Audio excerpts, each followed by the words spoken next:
गणेश जी और कुबेर की कथा। कुबेर को अपनी संपत्ति और ऐश्वर्य पर अहंकार हो गया था। वह अक्सर इसका दिखावा करते रहते थे, देवों पर दोष जमाते थे, मौके बे मौके ऐश्वर्य की डींगे हाँकते रहते थे। एक बार कुबेर कैलाश पर शिवजी के दर्शनों के लिए गए। मस्त मोला भोले के सामने कुबेर को सीधे सीधे शेखी बगाड़ने की हिम्मत नहीं हो रही थी। ओगरदानी महादेव कुबेर के धाम सोने की अलकापुरी तो जाने से रहे, लेकिन बिना वहां ले गए कुबेर अपना ऐश्वर्य भगवान को दिखाए कैसे। कुबेर ने शिवजी को अलकापुरी ले जाने की तरकीब निकाली। कुबेर ने कहा, महादेव, आपके आशीर्वाद से मैं एक विशाल भोज का आयोजन कर रहा हूँ।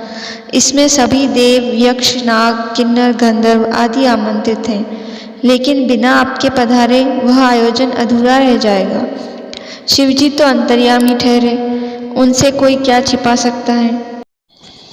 वह कुबेर के मन की बात समझ गए। उन्होंने सोचा कि इनका अभिमान चूर होना जरूरी है। महादेव ने कहा, मैं तो कैलाश के अलावा कहीं जाता नहीं। इस तरह के आयोजन से तो मुझे दूर रखो। अगर आप गणेश जी को बुला सकें तो अच्छा होगा। कुबेर बात का मर्म नहीं समझे। छूटते ही बोले, अवश्य प्रभु, गणों के साथ गणेश जी भी आएंगे। मैं उनसे विनती करूंगा। महादेव ने कहा, कुबेर, सोच विचार कर निर्णय करिएगा।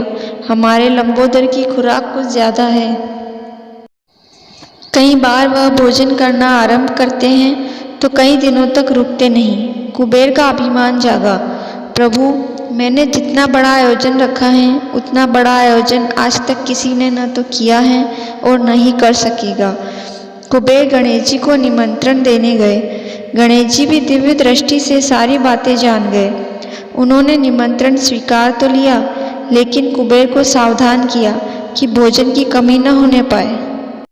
कुबेर तिलमिला गए। उनका अभिमान सर चढ़कर बोला, गणेश जी, अभी तो आप बालक हैं। मैं अलकापुरी में ऐसा प्रबंध करूंगा कि स्वयं प्रजापति भी अचंभित रह जाएंगे।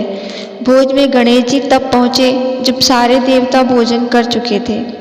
कुबेर ने गणेश जी को चिढ़ा दिया, गणेश जी, मुझे तो लगता था कि आप आएंगे नहीं और मेरा भोजन बर्बाद हो जाएगा। आपके लिए तो अलग से प्रबंध करना पड़ता।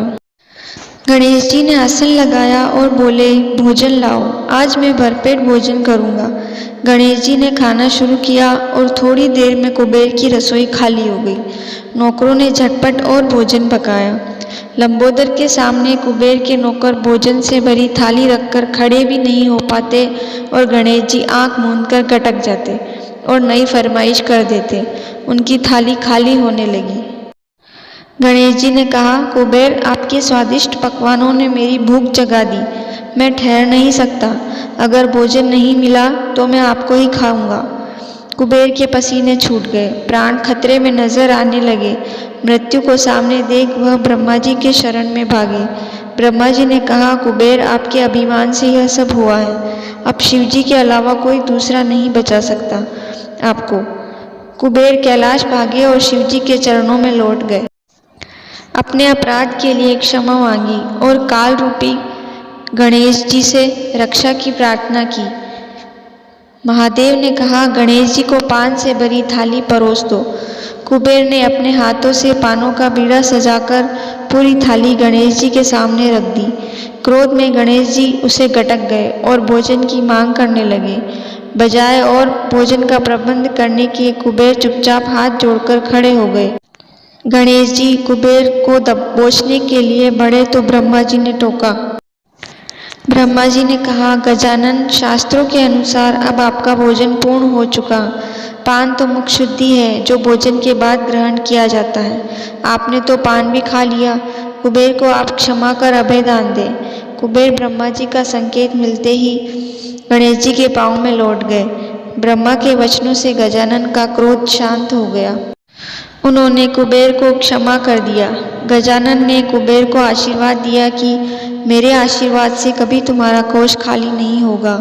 जिस प्रयोजन में तुम्हारा आह्वान किया जाएगा वह मेरे आशीर्वाद से निर्विघ्न रहेगा। जय श्री गणेश। अगर आपको मेरा वीडियो अच्छा लगा हो तो वीडियो को लाइक और कृपया मेरे चैनल को सब्सक्राइब जरूर करें, जिससे आगे आने वाली वीडियो का नोटिफिकेशन जल्दी मिल सके।